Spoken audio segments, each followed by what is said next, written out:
Why do you run from questions? Socrates' voice pierced the silence, his tone sharp yet curious, like a blade cutting through fog.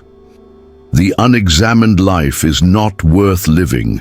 To live blindly, without questioning, without reason, is to live in chains. Tell me, Buddha, how can a man ever be free if he does not ask why he suffers, why he lives, why he dies?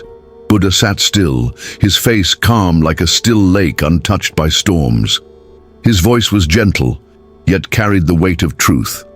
Socrates, you cling to questions as if answers will save you, but questions are endless, like a fire that consumes itself. I say this: life is suffering, and the cause of suffering is desire. Not another question, not another argument, but the simple letting go. Freedom is not found in endless thought, but in silence, in stillness, in detachment. Socrates leaned forward, his eyes burning with intensity. But to let go without understanding is ignorance. You speak of suffering, but do you know why suffering exists? How can a man let go of what he does not understand? The examined life, the life of questions, of reason, of debate, is the only path to wisdom. Without questioning, how do you know your silence is truth and not illusion? Buddha's lips curved into the faintest of smiles. Because when the mind grows still, truth reveals itself. It is not won through words, but through experience. You are like a man who stirs water endlessly to see it clearly. I let the water settle, and the reflection comes by itself.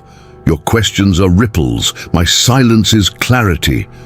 Socrates' voice grew sharper, almost impatient. And yet, Buddha, silence can be a mask. A man may claim peace, but he may only be running from thought, running from the hard work of reason. I would rather wrestle with questions even unto death than surrender to quiet illusions.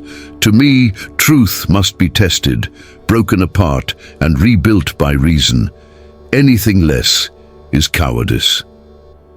Buddha's tone remained calm, but his words struck deep. And I would say, Socrates, that your reason is another chain. You believe you are free, but you are bound to thought itself.